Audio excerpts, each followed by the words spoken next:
page 382. Chapter 9 is called The Most Confidential Knowledge. And this is verse 4. Maya tatamidam sarvam jagat avyaktamurtina matstani sarvabhutani nachaham teshvavastitaha maya tatamidam sarvam Jagadavyaktamurtina Matstani Savabhutani Nachaham Teshvavastitaha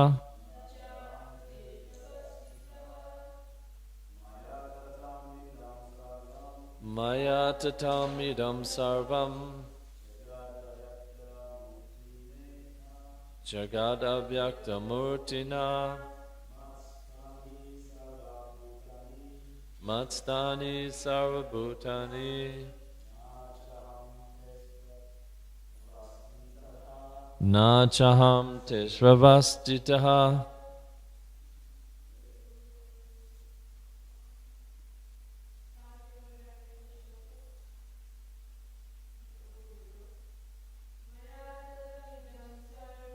Maya tatamidam sarvam Jagadavyaktamurtina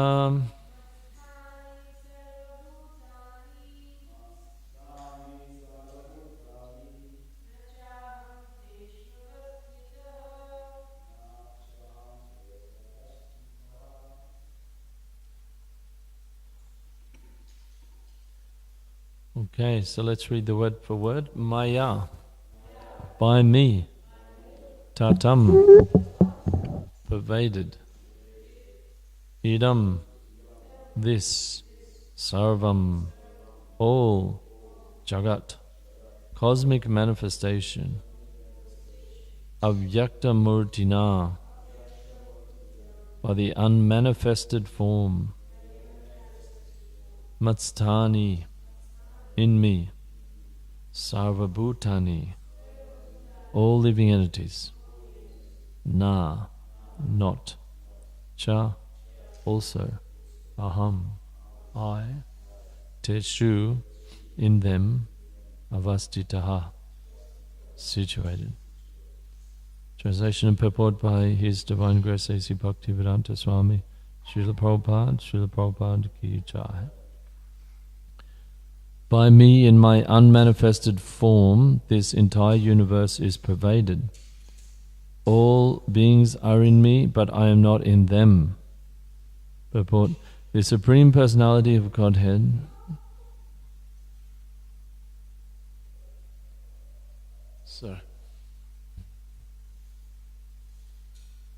Do you want to read, Tom? Let me read the verse and you guys can read the purport. By me, in my unmanifested form, this entire universe is pervaded. All beings are in me, but I am not in them. So let's read that together. By me, in my unmanifested form, this entire universe is pervaded. All beings are in me, but I am not in them. Purport: the Supreme Personality of Godhead is not perceivable through the gross material senses. It is said, Ata Sri Krishna Namadi Na Bhaved Grayam Indriyai Sevan Mukhe Hi Jivhado Swayam Eva Spuratyadaha. That's Bhakti Rasamrita Sindhu 1-234. But that's also believed from Padma Purana, this verse. Ata Sri Krishna Namadi. Lord Sri Krishna's name, fame, pastimes, etc. Cannot be understood by material senses. Right? Only.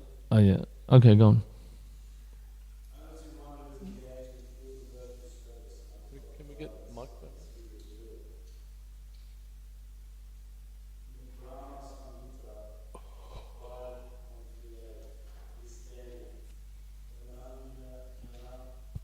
Premanjana churita bhakti vilochanena.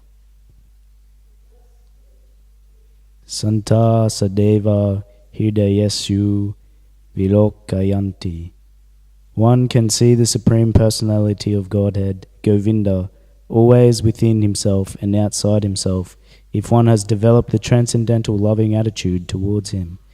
Thus, for people in general, he is not visible. Here it is said that although he is all-pervading, everywhere present, he is not conceivable by the material senses. This is indicated here by the word avyakta murtina. But actually, although we cannot see him, everything is resting in him. As we have discussed in the 7th chapter, the entire material cosmic manifestation is only a combination of his two different energies, the superior spiritual energy and the inferior material energy. Just as the sunshine is spread all over the universe, the energy of the Lord is spread all over the creation, and everything is resting in that energy. Yet one should not conclude that because he is spread all over, he has lost his personal existence. To refute such an argument, the Lord says, I am everywhere, and everything is in me, but still I am aloof. For example, a king heads a government which is but the manifestation of the king's energy. The different governmental departments are nothing but the energies of the king, and each department is resting on the king's power.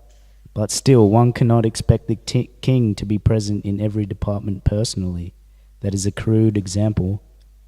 Similarly, all the manifestations that we see and everything that exists, both in this material world and in the spiritual world, are resting on the energy of the Supreme Personality of Godhead.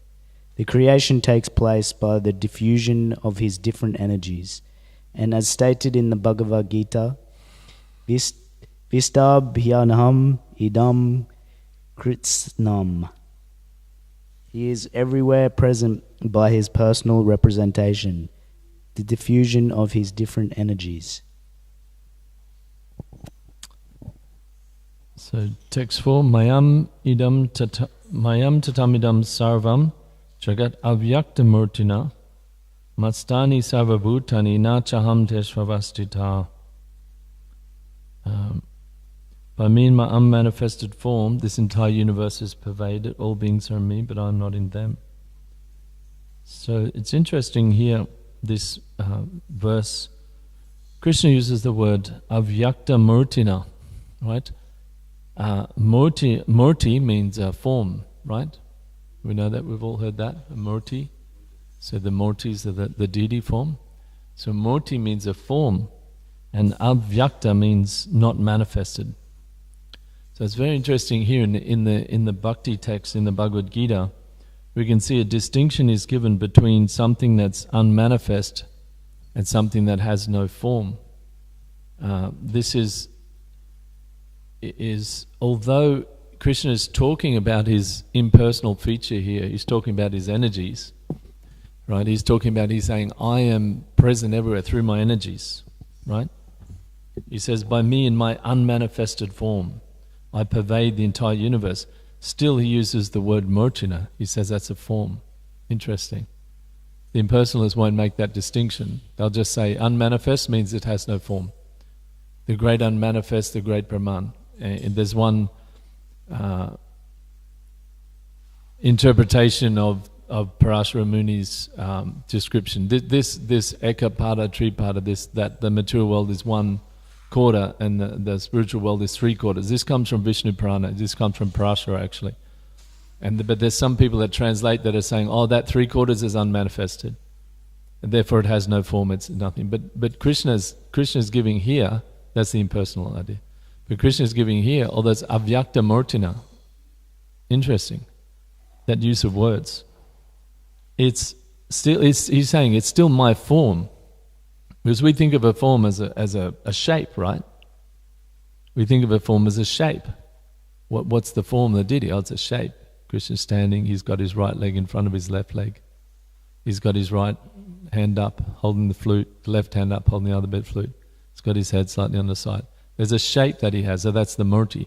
But Krishna is saying that's not just a shape, it's a form, it's the representation of his personality.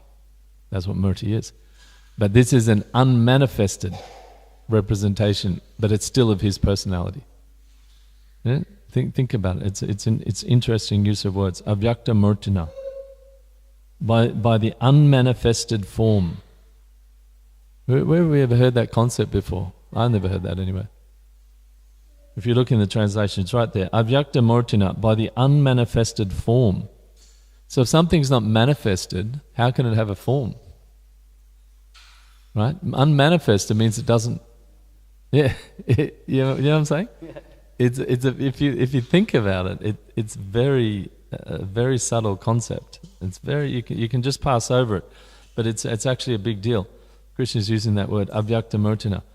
So if a form is what we think of normally as a shape, a physical or a particular shape, that's a murti, then it doesn't make any sense to say an unmanifested shape, because if unmanifested, it doesn't have any shape. It's just an idea or something in the ether or something just spiritual Brahman. But that's what the word Krishna uses. By me in my unmanifested form. So why does he use that? I don't know why he uses that.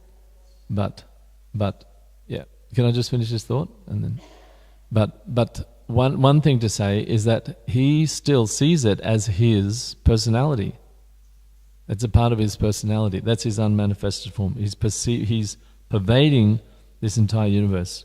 Right? In Bhagavad-gita also we see 7th chapter, 10th chapter, Krishna says, I'm the light of the sun, I am the ability in human beings, I am among men, I'm the monarch, all these different things. His potency is there.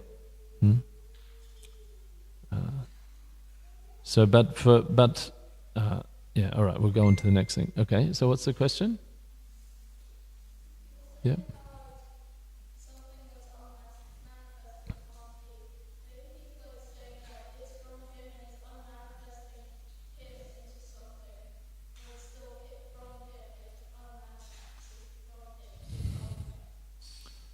Yeah, that is what he's saying. Yeah. In other words, it's a form of his that you can perceive, but it's not manifested, because manifested means you can't see it with material vision. So you can see straight away Prabhupada uses this verse, Atasri Krishna Namadi, Na Bhavad Grayam Indra. Graya means to grasp, Indra means the senses. So you can't grasp Krishna with these senses. If somebody says, what is this nonsense? Tell me, show me some science, show me some senses, or where is God? Where's the evidence? We say, well, it's right there. You can't see it. And it makes sense, right? If the thing that was the very source of ourselves, the thing that is beyond all of our suffering experience, all of the, meaningless that we find in our life, everything, all of the imperfections of this world. If there's a world, if there's a reality that's beyond all this, it has to be, inconceivable to this, reaction.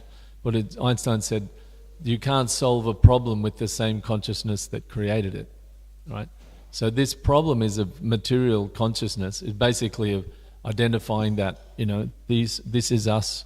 We are this material body. We are this material identity, and we're going to enjoy here. That problem you can't solve with that same consciousness. It has to be something beyond that. So it has to, by definition, if it was perceivable, then it wouldn't be transcendental. It wouldn't be something we're trying. It wouldn't be in all the religious texts and all the spiritual texts of the whole world. There's something that's beyond, something who has to strive for, the kingdom of God. It's beyond this. It wouldn't be that if it was, just the same thing, if it was on the same level. So it has to be inconceivable to these senses, but imperceptible to these senses. Lord Krishna's name, fame, pastime cannot be understood by material senses. Jagat avyakta murtina, in unmanifested form, he says.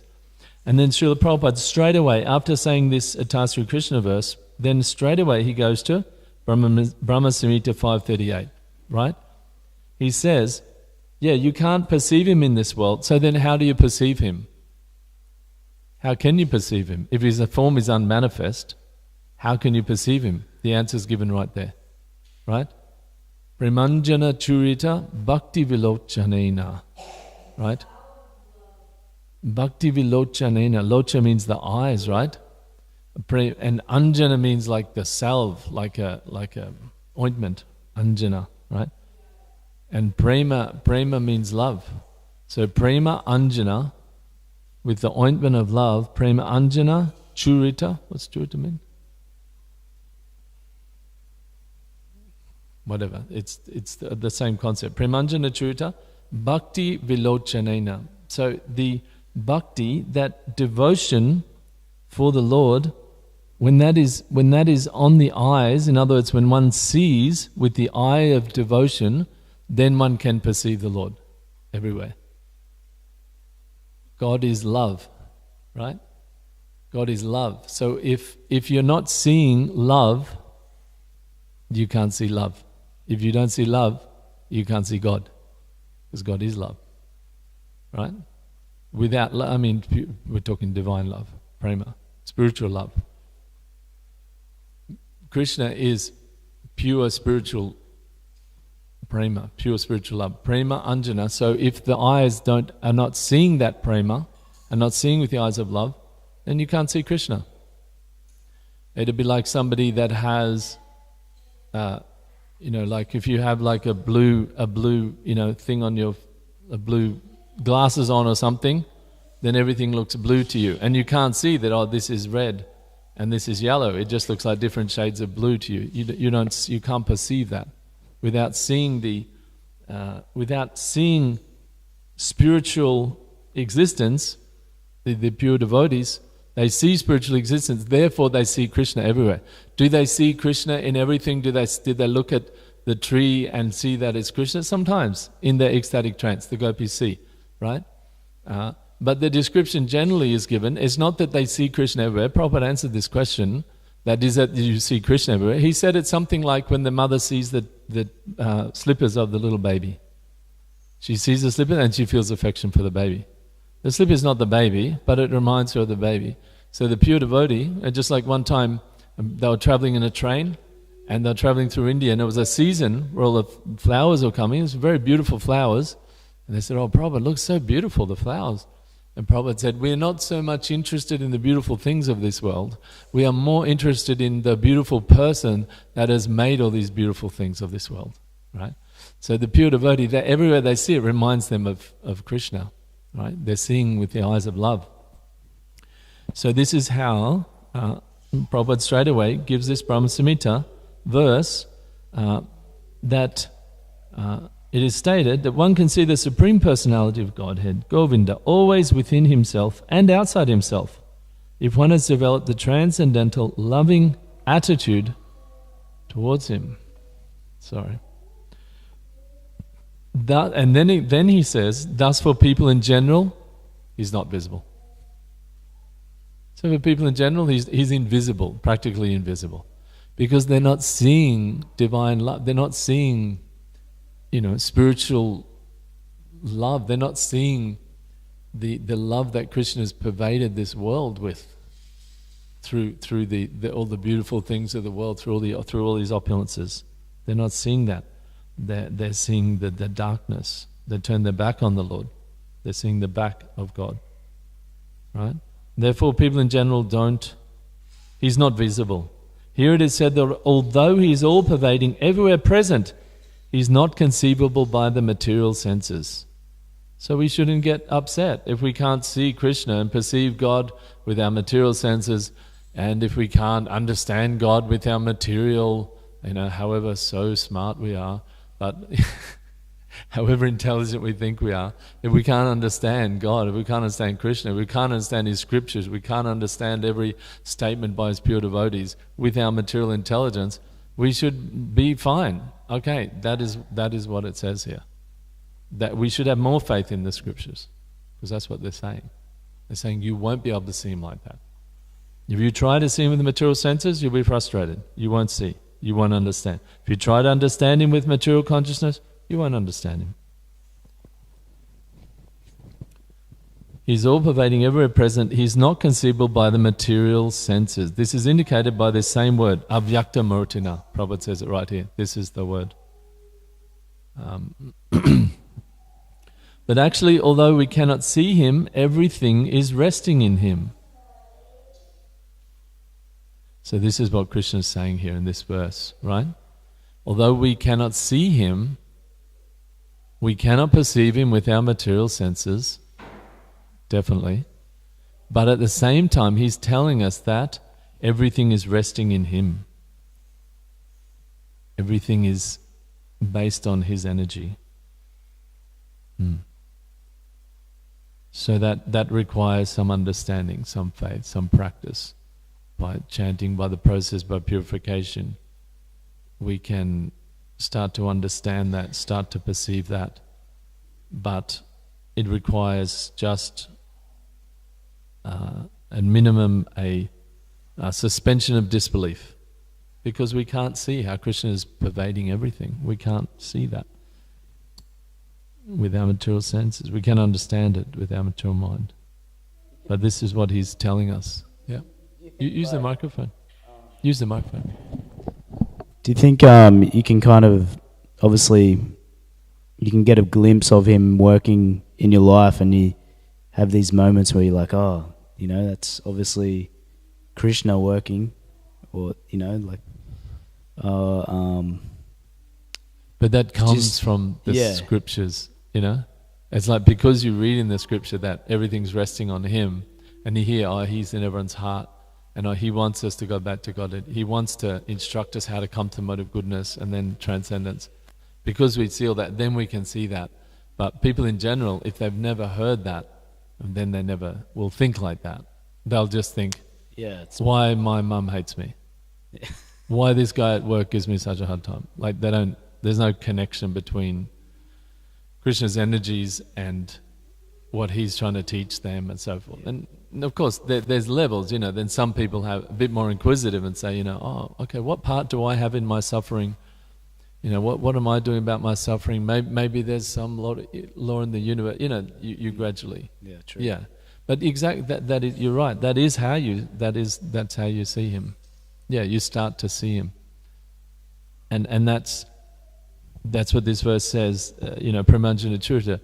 Because you're seeing with an open heart towards Krishna, towards God, then you're starting to see like that. You're allowing yourself to see like that.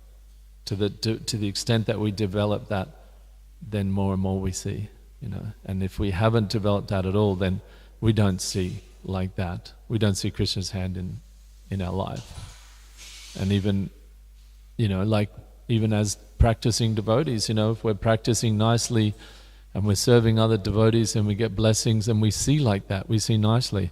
And then sometimes if we are not so careful and maybe we think some, you know, inappropriate, offensive thought about a devotee or to it, or even speak something to a devotee, or if we have some, you know, misgivings or arguments or something with devotee, then we lose that perspective. Even as practicing devotees, we can, even day to day, even within a day, we can have different levels, you know. And that's why Krishna says that verse, you know, you have to control the mind through deliberate spiritual intelligence. So you have to have that intelligence that's there in the back, that's like looking at what the mind, or monitoring what the mind is saying, and saying, like you just said, you know, sometimes we see that. And we see, you know, oh yeah, I see Krishna's hand in my life, you know. At the time I thought, oh my God, why am I so... And then later I thought, oh, that was actually... Because he purified me of that bad thing. He left it there, and then as time moved on, I moved on and I left that. I don't have that anymore. And Krishna saved me. We see like that. So we can always, you know, check our mind. This is, you know, Prabhupada's name is right there, Bhakti Vedanta. Vedanta means the knowledge. What's the knowledge? The intelligence. And Bhakti is the emotion, the feeling. So we can, you know, check how are we thinking about things, and think, oh, would a great devotee think like that? Like, would Prabhupada think like that? And we can think, no, he probably wouldn't. And we say, oh, that's probably not a great way to think. It's like whatever we're thinking about someone or something, we think, oh, would Prabhupada think like that? Would my spiritual master or would they have that? They wouldn't live their life with that kind of a belief or whatever. So as we go along, that's the whole thing. We try to give up those habits, because it's a habit. Anatta means a habit. A habit of thought, a habit of action. We try to give that up as we go along. Anatta's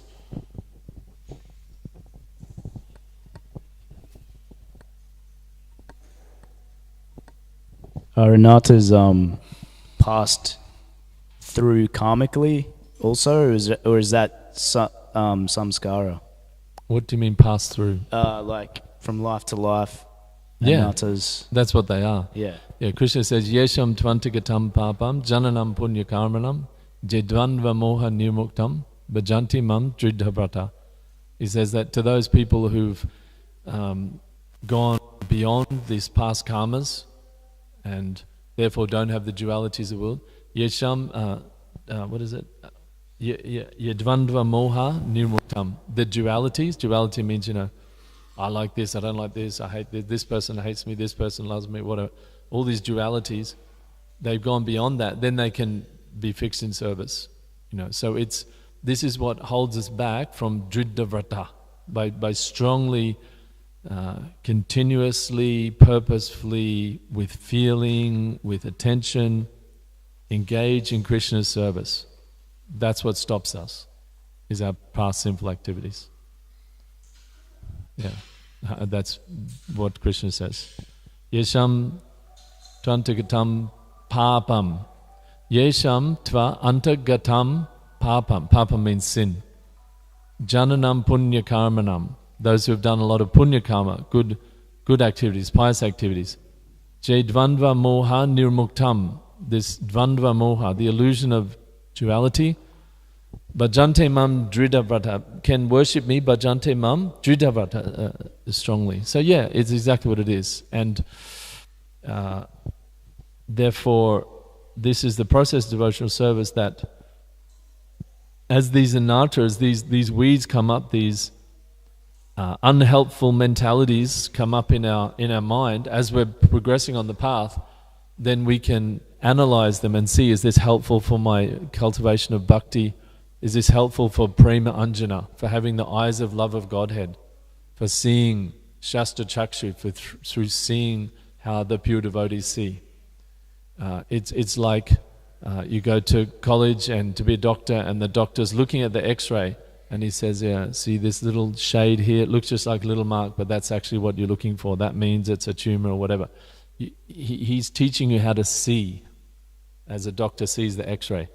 So as the carpenter is making the thing, he's showing you how to do it. You learn from him. It's not just a theory.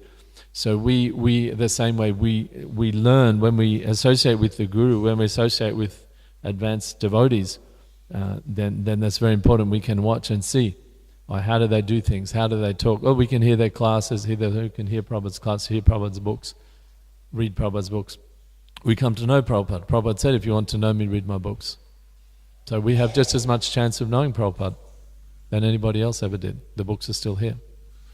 So we can, but if we read enough, we come to, get a pretty good feeling as we go along further for what is Prabhupada's, how Prabhupada thinks about things. It's not a mystery. We just read enough of it. We continually enough hear.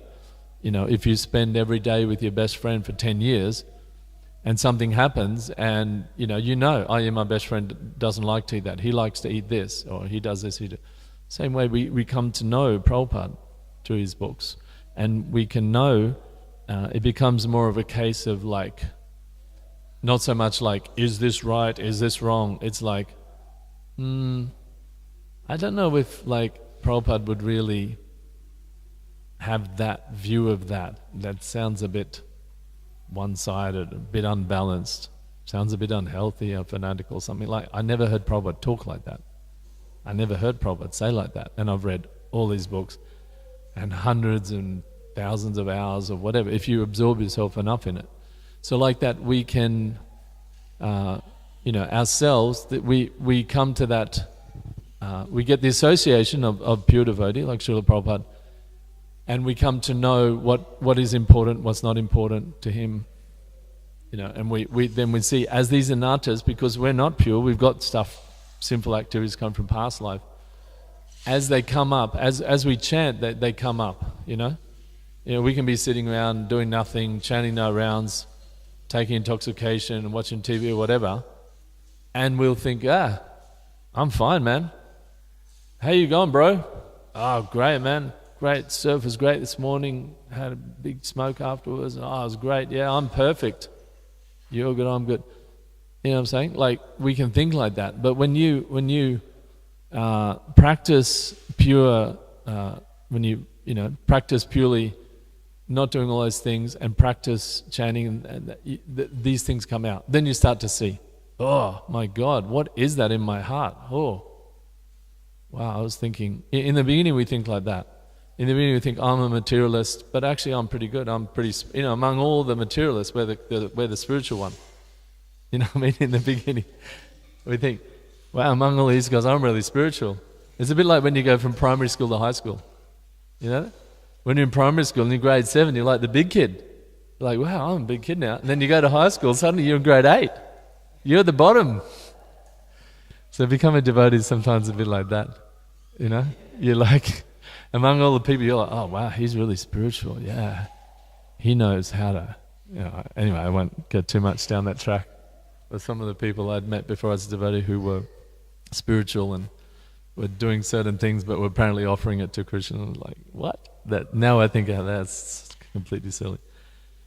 But yeah, and then we come to the association of devotees, and we realize, oh wow, I got a long way to go. And then as we go on more and we chant more and more and more, then we become a lot more real about where we are, where we are. Like in comparison to, if you read Bhaktivinoda Thakur's writings, obviously reading Prabhupada, reading Bhaktisiddhanta, coming to know some of the disciples of Srila Prabhupada that really just dedicated their lives for Prabhupada and Krishna consciousness at the age of 18 years old and just never looked back, and you associate with them and you're also, wow, what's the level of their Krishna consciousness. Then you understand, where you are, and therefore, you can be situated, perfectly situated.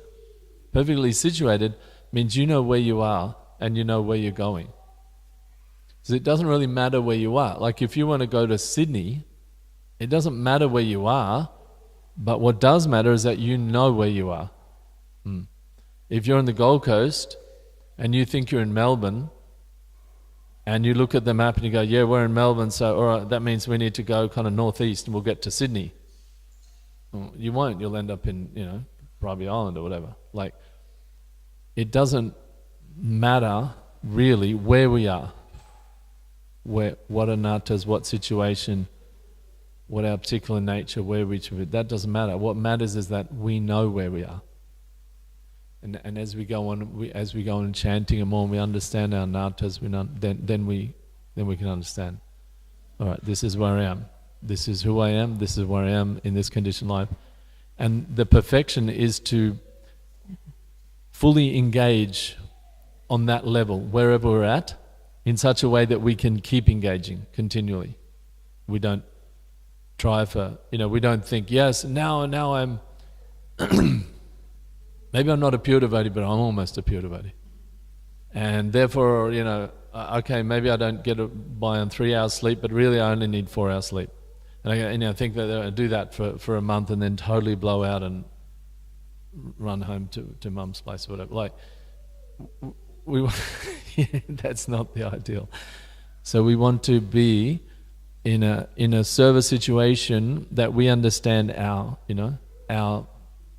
material nature, our own situation, our mind, our body, to whatever degree we can, and then also strongly engage in the spiritual, such that we can keep going steadily. This is talked about Ishopanishad verse 11. You have to understand both sides. You can't just ignore the material side. May have seen devotees do that, can't do it, then 30 years later then give up everything, make some huge change in their life, disturb so many other people's spiritual life. It's not ideal. But if we know where we are, if we know who we are, where we are, we're honest about it, then we can be perfectly situated. Because perfectly situated just means for us, we are perfectly engaging in devotional service, we're perfectly situated according to where we are. And that might be on this level, it might be level 1, doesn't matter. But we're actually on level 1. Not that we're actually on level 1 and we're dreaming thinking we're on level 10 and we're acting as if we're on level 10 something. You can't maintain that. And then you'll fall down and everyone will see you're on level 1 anyway. So better say, okay, I'm on level 1. This is what I have to practice this sadhana, do the practice, and then gradually we become. Yeah. All right, is there anything else? Have you had any comments? You want to say something else? Yes. But ask in the microphone. When Sadhu grows up, he might go back and listen to all these YouTube videos. Not Sadhu, sorry. When Sadhu grows up, he might. Sadhu's already here. So what is Krishna's relation? What's Krishna's relationship with the material world, according to this shloka? His relationship with it?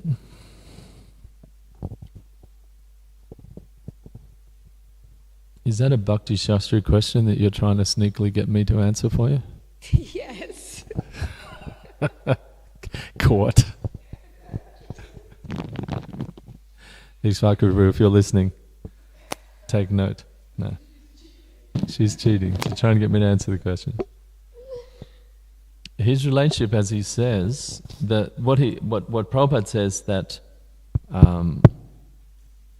he says all that, that he's not perceived by the senses, he can be seen through prema, but although we can't see him, everything is resting in him. That's in the purport, right? Although we can't see him, everything is resting in him. So like, he's saying that you can't see me, like some big company and there's the head of it that has the vision and everything for the company. And everyone in the company can't see that it's coming from that person. They don't know, they just walk in the door. They say, oh, this is how we do things here. This is important to us, recyclability is important, and this is not so important, whether we follow the government regulation or whatever the subtleties of a company is. But they don't know that it's coming from that person. That person's energy is pervading the whole thing. Look at Apple, even Steve Jobs dead, but still the way he did things still pervades the company. So all these different things, that's just a limited example. But you don't see the head of the company. So Krishna is saying that you don't see him, but he's telling you everything is resting in his energy. So that's his relationship to the material world, is that he is, and he says, all beings are in me, but I am not in them. So he is in them in the super soul. Elsewhere he says, in that sense he is in them. But in this sense he's saying that he is he's manifested this whole universe and all beings are within him. So this Krishna then manifests as the Narayan forms and the Mahavishnu, and then he's manifest, and then within that, so everything's within him, within his energy. But he is not there. He is not in them means he is not in their conception. That they are within him, we're within him, we're within the Lord, but we don't see that. We can't perceive that. Because he's not here within our reality. Does that make sense? Like that.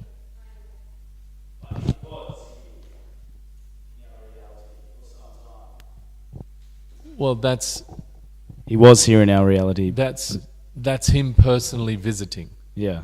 But in this sense, he's talking about he's always here as his energies. Yep. Like his energies, it's always here. But yeah, then he can come in. Like the prison house is there. But then the king can come in the prison house and check everything's going okay. But he's not bound by the prison. He can leave. You see. Yeah.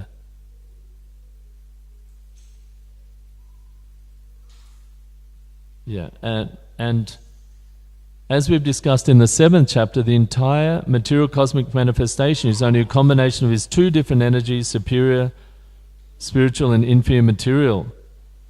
Just as the sunshine is spread all over the universe, the energy of the Lord is spread all over the creation. Everything is resting in that energy. So that's his relationship to it, is that it's all his energies. Some of his spiritual energies you can directly perceive in, the pure devotees are directly perceiving his spiritual energies, and the material energies that all the other souls are caught up in, trying to achieve whatever, trying to lord it over. Yep, Sadhu? Yep.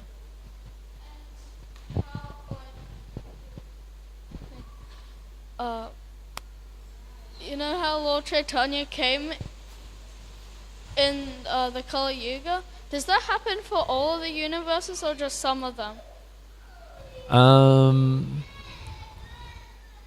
Does it happen? Does what happen? Does Lord Chaitanya come? Or yeah, like, does he visit all of them? Does Lord Chaitanya visit all the universes? I don't know exactly. It said that Lord Chaitanya comes once in a day of Brahma to this universe. So he's a very special incarnation. But I don't know if it's written where. I don't know if that's written anywhere, that specifically he comes to every universe. I don't think that's written, at least I haven't seen it. Yeah. But essentially the Lord comes to every universe to what people need at that time. He even comes as different species. He even incarnates among species. Yeah, So it said the incarnation is unlimited of the Lord. He's always coming and uplifting. I wasn't Bobby. talking about like Lord Chaitanya specifically, but I was talking about Oh. like just Krishna, like any Yeah, of Krishna does, yes. Yeah, I was thinking. Yeah. Yeah. But he comes in so many forms. You know, he comes as Nrsingadev. He comes as all those 10 avatars are just one tiny sample. It said that like waves of an ocean, the incarnations are coming, even in different species. So it's inconceivable that he's always coming in different species to say to the people who are listening, hey, come back to the soul, come back to soul level, come back to divine love, even in other species. So yeah, that's inconceivable. But especially in the human form, he's unlimited coming. What is that verse? Paritranaya sadhunam vinasha chaduskritam dharmasamtam. In the purport to that, Srila Prabhupada says that when he says he incarnates, he doesn't just mean him, Vishnu Tattva. He also can be his servant, his empowered personality, like Jesus, Muhammad, an empowered jiva like Buddha, or his pure devotee, or his, like he says like that. When he says he incarnates, he's specifically empowering either himself or some other person to come on his behalf and represent him.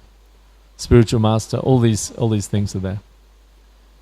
So he's continuously. I heard a nice class by Mahatma Prabhu recently where he was saying this idea of surrendering to Krishna. Another way to frame it is to say, what Krishna is really saying is, I'm loving you eternally. I'm loving you so much, and can you just love me back? That's all. Like the love is so much there from his side. He's continually doing things to try to, bring us back to his loving relationship. And he's just asking us to reciprocate. Like he's fully surrendered to us. He's does everything. Sends his holy name, sends his devotees, sends his pure devotees, sends his, himself. He comes as Krishna Lord Chaitanya. And he's saying, can you reciprocate? Just reciprocate with me. He's not really saying like, surrender, you have to surrender to me, or whatever. He's already doing everything. He's saying just, reciprocate with that love that he's giving. Yeah. Okay.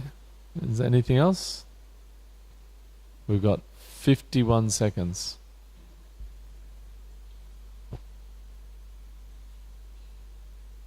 So much in one verse, eh? Prabhupada give this example, pretty much the example I just gave of the company, right? Prabhupada says, for example, a king heads a government which is but the manifestation of the king's energy.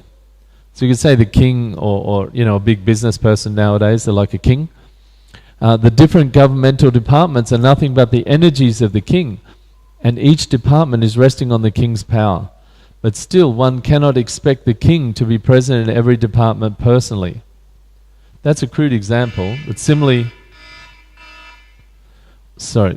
all the manifestation we see and everything exists in the material world are resting on the energy of the Supreme Personality of Godhead, right? So it's all resting on Krishna's energy, and Krishna's pervading everything, but still you can't personally see him. And the example is given that the king has so many departments of the government, but you can't expect that you can go in that department and say, oh, where's the king? I want the king right now. The department says, no, this is the department of, or nowadays, this is the roads department. The government has set up the law, the rules, this is how it works. And if you want to drive your car, you have to pay the fee, RTA, whatever. This is what you do. That's the energy of the government person. But you can't say, I'm only going to pay my rego until the Premier comes. I don't even know who the Premier of New South Wales is anymore. Sorry. That's really out of it, I know. It's a lady now, isn't it? Do you guys know? Who knows who the Premier is? We're all a bunch of hippies sitting up in northern New South Wales. No one listens to that. I deleted my ABC News app recently because I'm just like, oh my god, it totally just wastes my time. But anyway, we can't say, I'm only going to pay my reg fee if the Premier personally comes. I want the person there. No, it doesn't work like that. So that's the example that Prabhupada's given, that Krishna is saying here. His energy is true. His energy means his laws, his systems, if you want to say, how it's all set up. That, you help other living entities, you uplift other people, you get some benefit, you get peace of mind, you get some better material facility, you try to bring others down, you be violent towards others, your independence is curbed. You get less facility, your health will be less. Ultimately, they'll put you in jail, and so and forth. So this is how the universe is running, according to Krishna's law. But then it's not that you can see him in it. Where is God? There is no God. You can see, but the pure devotee sees God everywhere. Every single thing is by God's law. This is the different perspective. One time there was an article. Wow, that's loud, right? No? One time there was an article they showed to Prabhupada. There's an article here in China. They had all this desert, and they've made this irrigation system to take so much of water into the desert and grow all these crops. And they say, now we have conquered over nature. Just see this. We have conquered over nature by bringing the water, and we're now controllers of nature. And Prabhupada said, controllers? He said, you're the servant. Nature says, if you want to grow crops, you have to get water. Some or another work hard like an absolute ass to get all this water over there, then you can grow crops. The day that you can grow crops with no water, then you can say, I've conquered nature, or I'm in control of nature. No, nature's in control of you. Right? Nature says you have to bring water to grow these crops, and you have to work hard to bring the water. So we can see that that's a different paradigm. It's like a different way of looking. They're thinking, yes, we've conquered nature. But the pure devotee is thinking, no, God's law is in everything. Nature's law is there, God's law is there and everything. That's what this verse is saying. That although he's everywhere by his laws, by his energy, but you can't directly expect him to be there. You can't say, I'll only pay my rego if the Premier comes and takes it from me from my own hand. I just laugh. All right, don't pay your rego, fine. The police will pull you over and give you a fine. Don't matter. That's your problem. So this example is given here. Yep. Yeah. Exactly. Yes. Karma. Yeah. Karma is exactly the laws of the Lord. Yeah. And ultimately meant for our purification. That's what it's for. Yeah. Okay. All right. We'll stop there. Jai. Govinda. Sorry. What's your question? Does Shungadev and Krishna and all the incarnations do like the same Speak loudly into the mic. It's raining heavily. In your face. Point it towards your mouth. Does the incarnations of Krishna do the similar things to kill the demons, or what they did in this world? Do the incarnations of Krishna do Similar things similar in things? each universe? Oh, yes, similar. Yeah, very good, exactly. And actually in the pastimes of Lord Nrsingadev, sometimes it's said that he does things a little differently. Sometimes he comes and he like flies around. There's one description in Puranas where he comes and he like flies around. There's this huge arena, like a football arena. And Hiranyakashipu's there at the front of the arena, and there's like millions of people there, and they're all worshipping him, Hiranyakashipu. And then he was getting all this worship and puja, and Hiranyakashipu ki jai, Hiranyakashipu ki jai, Hiranyakashipu ki jai. Like imagine like 10 million people all just shouting how wonderful you are. And then somewhere in the back he just sees this little shape very far in the back, and he's like, what is that? What is that? And he hears this buzzing noise. And so Lord Nrsingadev actually flies in. It's one of the Puranas is described like that. And he flies in like a mosquito. No. And Hiranyakashipu is just like, what is that? And then finally it comes closer and like, what is that? It's like a half man, a half lion flying through. And then, goes on from there. So, it's like, it's not boring. We just see a little snapshot. That's why these, when Chaitanya Charitamrita, the same thing. When Krishnadas Kaviraj writes Chaitanya Charitamrita, he says, as far as the bird can fly high in the sky, that much he can fly. And the same way as whatever my realization of the Lord's pastimes is, to that level only I can take it. But I can assure you that this is just a tiny, tiny fraction. Actually, the pastimes of Lord Chaitanya Mahaprabhu are unlimited. Every day is an unlimited ocean of different pastimes with just different devotees, and just continually. He's rasa. What is it? Rasa vai. What is it? He's the form of all relationship. Hey, don't do that. Everything is. If you bang on it, then we're hearing through the speakers. You like that? Nice sound. Anyway, so it's unlimited. The Lord's pastimes unlimited. This is what is described, but we just get a little sample to get some idea. Does that answer your question, Govinda? Yeah. Okay. Thank you for the question. Okay. Thank you very much for coming. Hare Krishna. Jai Srila Prabhupada ki jai.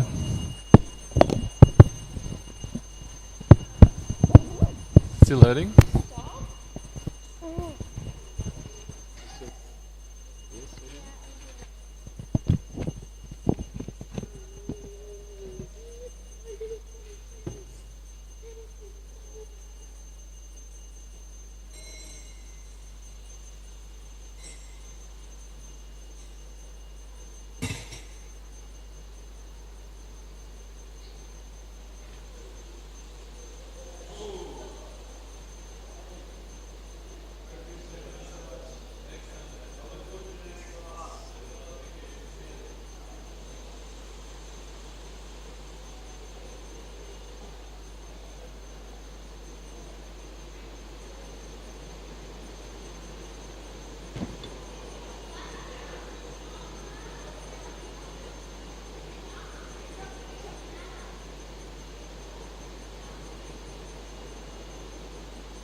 Bye.